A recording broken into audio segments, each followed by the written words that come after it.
Vamos lá, vamos por partes. E hoje, o processo Franz Kafka.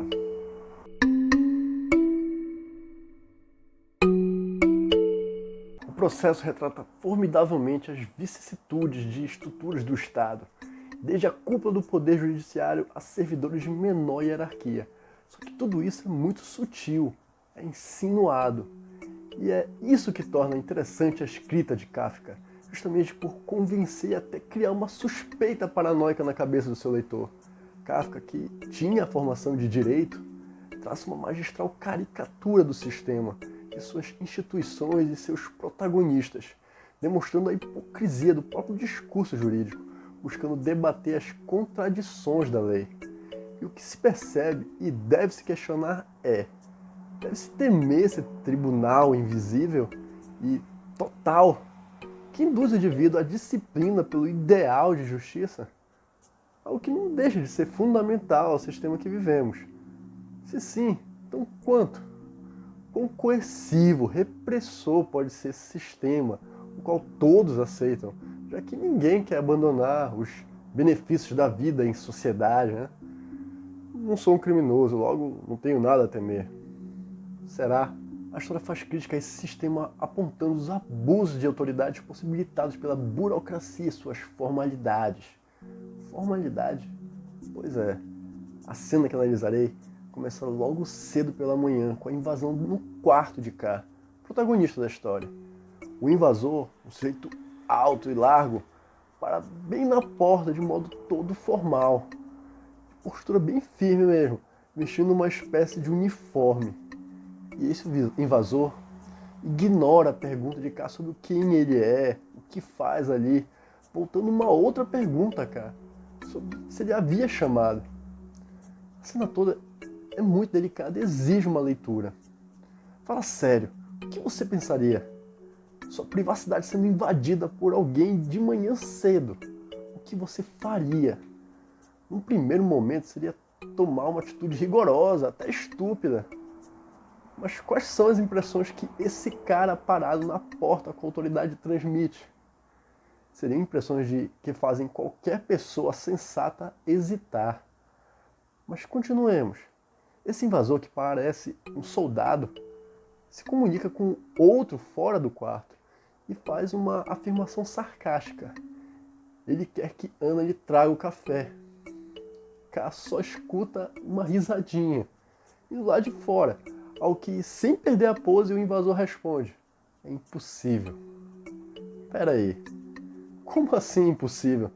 É necessário frieza aqui, embora K não consiga muito bem manter essa frieza, né?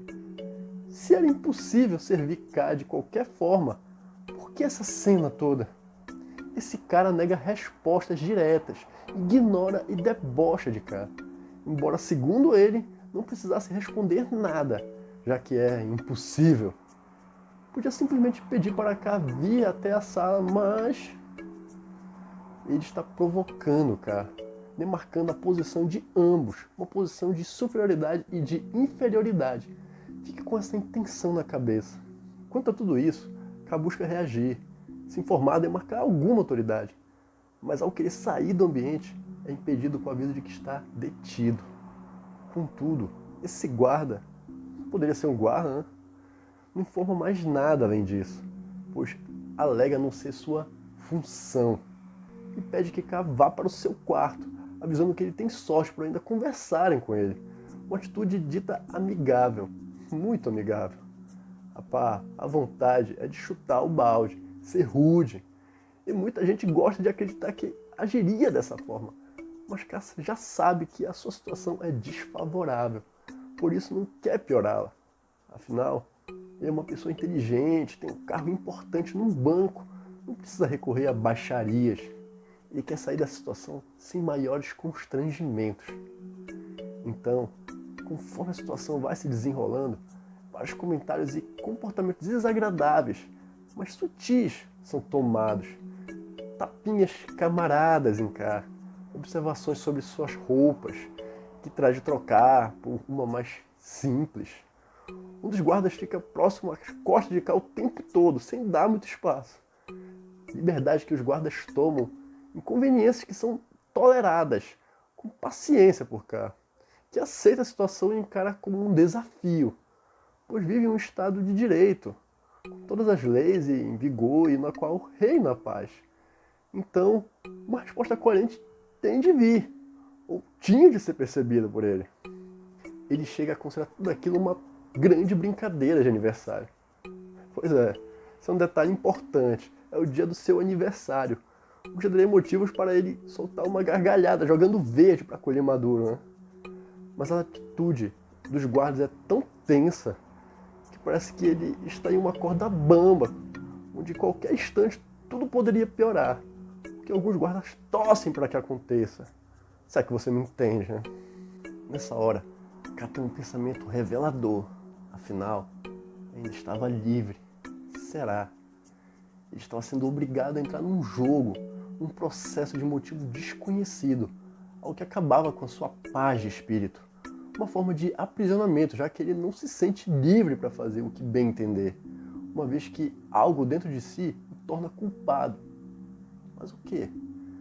A dúvida é angustiante e é ela que é imposta cá, o deixando nesse estado de constante tensão e cautela. Então K vai ao seu quarto decidido a enfrentar os guardas, sair dessa questão de dúvida. Pega seus documentos e volta para perguntar sobre sua detenção, exigindo que seus direitos sejam respeitados. Mas tudo isso na manhã. Os guardas, enquanto come o café da manhã de K, começam a se esquivar as perguntas. A gente não responde esse tipo de pergunta. K apresenta seus documentos, aumenta o tom, exige os documentos dos guardas e principalmente a ordem de prisão. Mas o guarda, de forma complacente, exagera e desacredita a atitude de K, recomendando que ele se conforme e não irrite ninguém inutilmente, pois eles são os mais próximos a ele, isso em questão de nível. A formalidade é algo delicado, uma fronteira tênue que não se quer quebrar quando estamos numa situação delicada. Isso é muito bem visto também nos filmes do Tarantino, como no começo de Bastardos Inglórios. Atente que guardas são obrigados a tratar um acusado ou suspeito com formalidade, educação, saindo dessa condição a menos que percebam um comportamento violento. Por isso é conveniente para os guardas provocarem cá, instigando uma violência. E eles abusam disso, da sua posição, com falsa cordialidade e atentos à moderação, sendo invasivos de pouco em pouco. Agora, para cá, o buraco é mais embaixo, pois negar que façam o que estão fazendo poderia ser inflamado como um ato de violência. A formalidade funciona como uma defesa do princípio da igualdade. Por isso, atenção quando uma autoridade for educada com você. Ela está exigindo um comportamento semelhante, o que, se não acontecer, é até crime. Isso está errado? Não. Mas apesar de parecer, não é o que acontece na cena. Estão dando a K, de fato, um tratamento igualmente humilhante ao de um criminoso. Isso sim, pois nesse ponto de um processo, nada está comprovado. Esse tratamento é normalmente dado àqueles que têm a infelicidade de se tornarem alvos do sistema, pelo motivo que for. Se mencionar que esse comportamento de comer o café da manhã de K marca claramente uma crítica. Os representantes do direito ali não estão completamente limitados à razão, a um procedimento regrado. O que eles deveriam fazer? Eles abusam da sua condição favorável de poder. Então, a desigualdade entre K e os guardas fica cada vez maior. Isso é algo muito sutil e exige atenção se não quisermos, em nossa rotina, ser desrespeitados. Outra, ao não agirem de forma totalmente racional, Kafka dá uma cutucada no direito, em seu racionalismo cientificista, que prega uma perfeição de conduta a ser alcançada no mundo em que vivemos. A lei simboliza essa conduta perfeita, que deve estar em todos, só que não é espontânea, mas para tanto, os guardas deveriam ser o modelo. Logo em seguida, para deixar mais claro esse abuso, o guarda ainda dá uma mancada, pois diz: Somos funcionários subalternos que nada sabem de documentos e nada tem a ver com a sua vida além de vigiá-lo 10 horas por dia e serem pagos pelo trabalho. Nessa hora, cara deveria perguntar: e comer meu café está incluso nisso? Mas ele não faz. Engole orgulho na esperança de acabar com tudo de forma tranquila. Essa autolimitação do guarda, uma restrição que aceita para sua função, é conveniente e marca uma falha na burocracia. A burocracia tem a finalidade de garantir a justiça por uma divisão de responsabilidades. Em todas as divisões, há o responsável, o detentor da razão, que pode negar responsabilidades ou incompetência sempre que for conveniente, alegando: isso não é da minha responsabilidade. Vá até o setor, tal, blá, blá, blá.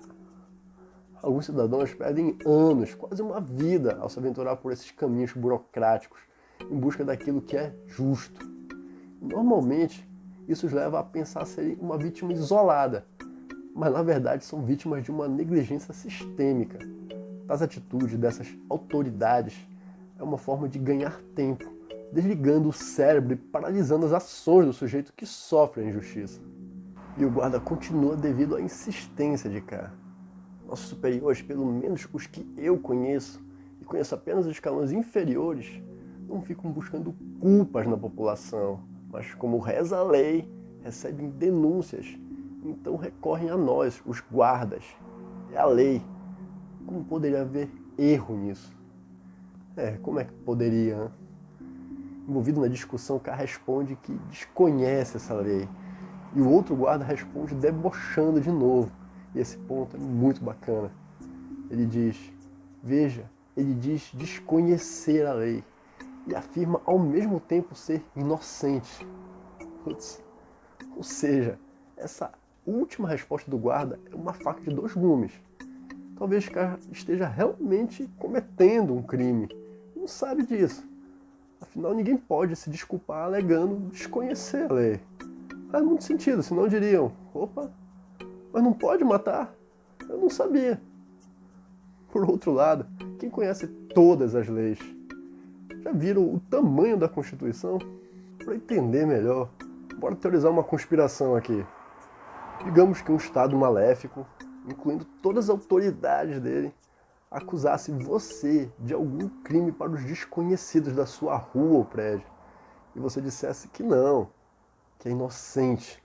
E quem você acha que os vizinhos vão acreditar? Pois é, como desconhecemos todo o funcionamento do sistema que nos rodeia, somos condicionados a aceitá-lo e a confiar nele. Um exemplo disso são os conhecimentos que adquirimos nas escolas.